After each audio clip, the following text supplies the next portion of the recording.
कभी सोचा है कि ये जो दुनिया की पूरी चकाचौंध है, इसके पीछे का असली सच क्या हो सकता है? आज हम लोग उपनिषदों के कुछ बहुत पुराने, बहुत गहरे श्लोकों के सहारे इसी परम सत्य की खोज पर निकलने वाले हैं। और इस यात्रा का नाम है मंगलम, जिसका मतलब ही होता है एक शुभ शुरुआत, मतलब ज्ञान की ओर हमारी एक बहुत ही शुभ यात्रा। देखिए, यही वो एक सवाल है जो सदियों से बड़े बड़े ऋषि, दार्शनिक और सच कहें तो हम सब कभी ना कभी खुद से पूछते हैं।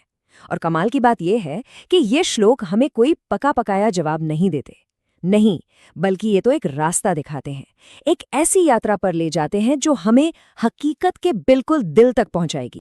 तो हमारी ये जो खोज है वो इन 6 पड़ावों से होकर गुजरेगी। हम सबसे पहले उस भ्रम के पर्दे को समझेंगे जो सच को ढके हुए है, फिर आत्मा की असली प्रकृति को जानेंगे, और फिर अंत में उस परम लक्ष्य तक पहुंचेंगे जहां इंसान परमात्मा में विलीन हो जाता है। तो चलिए इस सफर को शुरू करते हैं। हमारी इस पूरी यात्रा का जो सोर्स है वो है उपनिषद।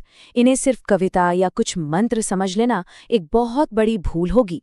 असल में ये वैदिक साहित्य का वो दार्शनिक दिल है जहां ब्रह्मांड के सबसे गहरे रहस्यों पर चिंतन किया गया है। अच्छा, इस रास्ते पर आगे बढ़ने से पहले ना हमें उस सबसे बड़ी रुकावट का सामना करना होगा जो सच को हमारी आंखों से दूर रखती है।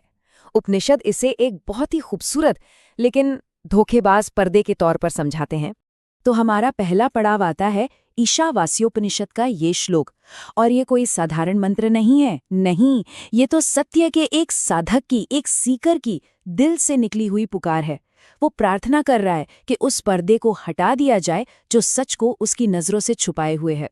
साधक की तड़प देखिए, वो उस चमक के पार देखना चाहता है जो सच को ढक रही है। पर सवाल ये है कि ये सोने का पात्र या सुनहरा ढक्कन आखिर है क्या? जाहिर है ये कोई असली सोने का बना ढक्कन तो है नहीं, तो फिर ये किस चीज का प्रतीक है? और यहीं पर हिरण्मयन पात्रेन का असली मतलब सामने आता है। ये सुनहरा ढक्कन हमारी दुनिया की वही सब चीजें हैं जो हमें अपनी तरफ खींचती हैं। भौतिक सुख, हमारा अपना अहंकार, हमारी कभी ना खत्म होने वाली इच्छाएं, ये सब ऊपर से तो बहुत ही आकर्षक लगती हैं, है ना, सोने की तरह चमकती हैं, लेकिन असलियत में ये बस एक पर्दा है, एक ऐसा पर्दा जो हमें परम सत्य को देखने ही नहीं देता। तो एक बार जब साधक उस बाहरी पर्दे को हटाने की प्रार्थना करता है तो ये जो यात्रा है ना, वो बाहर से अंदर की ओर मुड़ जाती है। उपनिषद कहते हैं कि जिस परम सत्य को हम बाहर खोज रहे हैं वो कहीं और नहीं बल्कि हमारे अपने ही भीतर मौजूद है। अब हम चलते हैं कठोपनिषद की ओर। ये हमें उस रहस्य से मिलवाता है जो हमारे अंदर छिपा है, आत्मा, जिसे संस्कृत में आत्मन कहते हैं। और इसका स्वभाव सच कहूं तो किसी पहेली से कम नहीं है। जरा इस विरोधाभास को समझने की कोशिश कीजिए। आत्मा को अणुरणयान कहा गया है, यानी एक अणु से भी छोटा जिसे न देखा जा सकता है न मापा जा सकता है। और ठीक उसी वक्त उसे महतोमहीयान भी कहा गया है, यानी इस दुनिया की सबसे बड़ी चीज से भी बड़ा। अब एक ही चीज एक ही समय में सबसे छोटी और सबसे बड़ी, ये कैसे हो सकता है? इसका जवाब इस बात में छिपा है कि ये जो परम सार है वो हर जीव के हृदय में मौजूद है। ये इतना सूक्ष्म है कि हर किसी के भीतर आराम से समा सकता है, और साथ ही इतना विशाल है कि यही तो पूरे ब्रह्मांड में फैला हुआ है। आप कह सकते हैं ये हमारे अंदर का ब्रह्मांड है। तो ठीक है, अब साधक को मंजिल का पता है, अपने भीतर की आत्मा को जानना। लेकिन सवाल उठता है कि इस मुश्किल यात्रा पर उसका गाइड कौन होगा? उसे किस सिद्धांत पर भरोसा करना होगा? आखिर रास्ता क्या है? और जवाब है ये शक्तिशाली सिद्धांत जो आज भारत का राष्ट्रीय आदर्श वाक्य भी है, सत्यमेव जयते। इसका सीधा सा मतलब हम सब जानते हैं, हमेशा सत्य की ही जीत होती है। लेकिन उपनिषदों के लिए ये सिर्फ एक नारा नहीं है, ये इस ब्रह्मांड का एक अटल नियम है। मुंडकोपनिषद का ये श्लोक इस बात को और भी साफ कर देता है। ये कहता है कि सत्य सिर्फ एक विचार नहीं है, बल्कि वो देवयान है, यानी देवताओं का मार्ग, जो हमें उस परम सत्ता तक ले जाता है। और ये भी साफ है कि असत्य के रास्ते पर चलकर वहां पहुंचना नामुमकिन है। जरा संस्कृत भाषा की गहराई तो देखिए। यहाँ नानृतम शब्द पर गौर करें। ये बना है न और अनृतम से, जिसका मतलब है असत्य नहीं। ये कहना कि सत्य बोलो से कहीं ज्यादा शक्तिशाली है। ये तो असत्य के होने को ही नकार देता है। ये कहता है कि आखिर में असत्य का तो कोई वजूद ही नहीं है। अच्छा, तो इस सत्य के रास्ते पर चलकर साधक आखिर पहुंचता कहाँ है?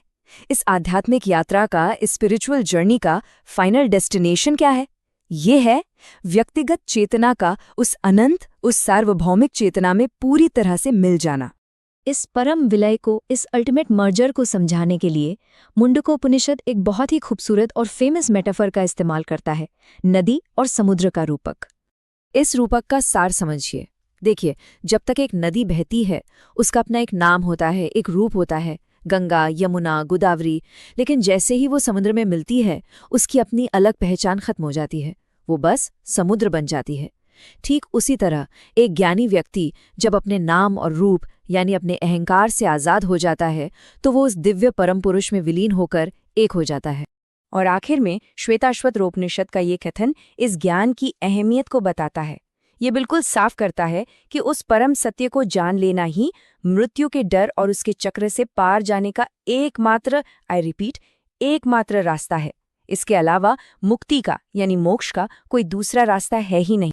तो हमने इन श्लोकों के जरिए एक पूरी यात्रा की है, भ्रम के पर्दे को पहचानने से लेकर उस परम सत्य के साथ एक हो जाने तक। तो कुल मिलाकर इन 5 श्लोकों से हमने क्या सीखा? ये 5 मुख्य बातें एक साथ मिलकर एक पूरा जीवन दर्शन बनाती हैं। एक ऐसा नक्शा जो हमें अपने भीतर झांकने का और इस दुनिया को समझने का एक बहुत ही गहरा नजरिया देता है। और जाते जाते हम आपको इसी एक विचारोत्तेजक प्रश्न के साथ छोड़ जाते हैं। अगर हम सब अलग अलग नदियां हैं, लेकिन हमारी अंतिम मंजिल एक ही महासागर है, तो इसका हमारे जीने के तरीके पर क्या असर पड़ना चाहिए? ये हमारे कर्मों को और एक दूसरे को देखने के हमारे नजरिए को कैसे बदल सकता है? इस पर जरूर सोचिएगा।